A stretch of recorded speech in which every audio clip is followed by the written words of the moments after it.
So are elections actually able to be rigged? I'm joined now by investigative journalist Brad Friedman. He's behind bradblog.com. Brad, 4.5 weeks out, what do you think voters should be most aware of regarding this matter? What they need to be aware of is that these machines count our votes inside the computer. We can't oversee them, and there remain the same serious concerns that, frankly, we have had now for 8 years, and that almost nothing has been done about. As a matter of fact, we're talking right now. We tried to do it by Skype, but the computers failed. So we're using the phone here, but imagine if the computers fail on Election Day. This happens all the time. The systems simply fail, and often we have no idea if they actually worked or didn't work when the election results are announced on election night. I mean, I think it's a really good point, Brad. This is nothing new that we're dealing with. We've seen this going on. I covered this back as a young reporter back in 2004. Why is it, in your research, that very little has been done to deal with what is a really big problem? I had actually trouble hearing that question. I heard you say you were a young reporter in 2004. I was right there with you. And all of these years later, so little has been done about this issue, and it's unclear why it is. I know that Republicans rather like the system as it is until their own ox gets gored, pun intended, I think.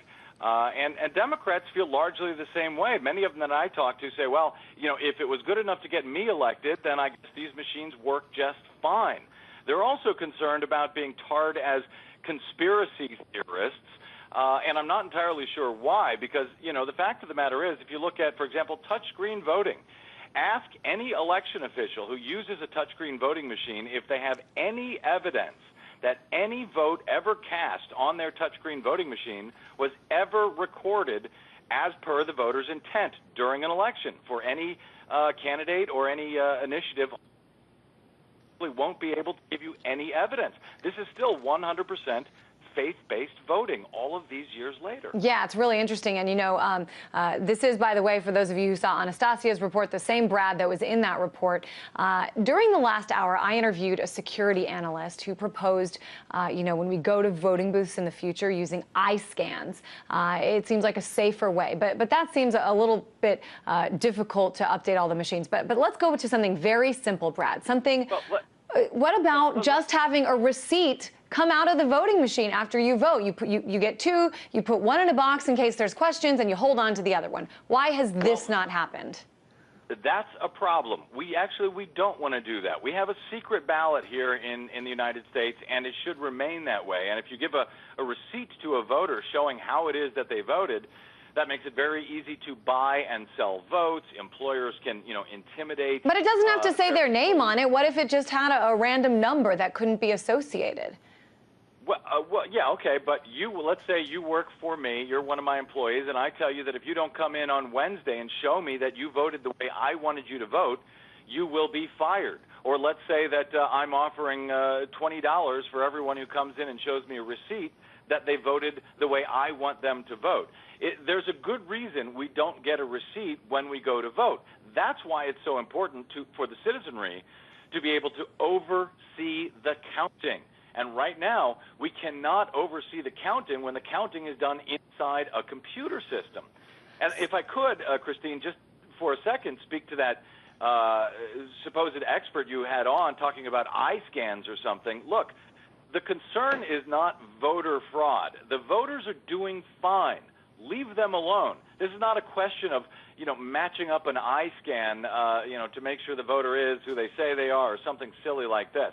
This is a matter of the citizens being able to oversee their own election so that we have the self-governance that is required under our Constitution. The only way that I have been able to find to do that is to hand count paper ballots on election night at the precinct with all results reported right then and there at the precinct before those ballots are moved anywhere. It's 100% transparent. It's very, very difficult to game. And frankly, in the places that do it, say 40% or so of New Hampshire still does it that way, their results are as accurate and as fast, often even faster, than the votes that are counted by computer tally systems. So you don't think it would take too long? Because, of course, in the days of the 24-hour news network, we like our results immediately. But if you don't think it would take too long, I'm with you. I even think, the Scantrons that we used to use back in school could work. But one more question for you, Brad, while I've got you on the line here, and that is sort of the bigger picture. We're seeing not just these technologically questionable machines. We're also living in a time where voter ID laws are being passed in multiple states. We're seeing a shift in the way voters are treated, sort of bigger picture here. What's at stake? Yeah, well, very quickly, the Scantrons, we already use those in 2/3 of the country. Those systems are the problems because the Scantrons, as you call them, the optical scan systems, get it wrong all the time. Just last March in Palm Beach County, 2 different losing candidates were named the winners in those races, and we only found out because we bothered to examine at least a few of those paper ballots after the election and found out the computers had it totally wrong. Those same systems are used all across the country. As to the polling place photo ID restrictions we're talking about, this is a very specific effort by the Republican Party to keep Democratic-leaning voters from voting. Period. It has nothing to do with voter fraud. It doesn't deter. There's only been 10 known instances of in-person polling place fraud in all 50 states since the year 2000. All right. 10 out of hundreds of millions of votes cast. So the notion that keeping hundreds of thousands of people from voting because they don't have a photo ID in order to stop maybe 10 instances is absurd. The Republicans know it, and that's exactly why they're passing these laws. And frankly, that's exactly why the courts are rejecting these laws. Right, absolutely. Thankfully. All right, investigative journalist Brad Freeman, you seem to be a man with a plan. Make sure to check out his blog at bradblog.com. Thanks for being on the show. Thanks, Christine.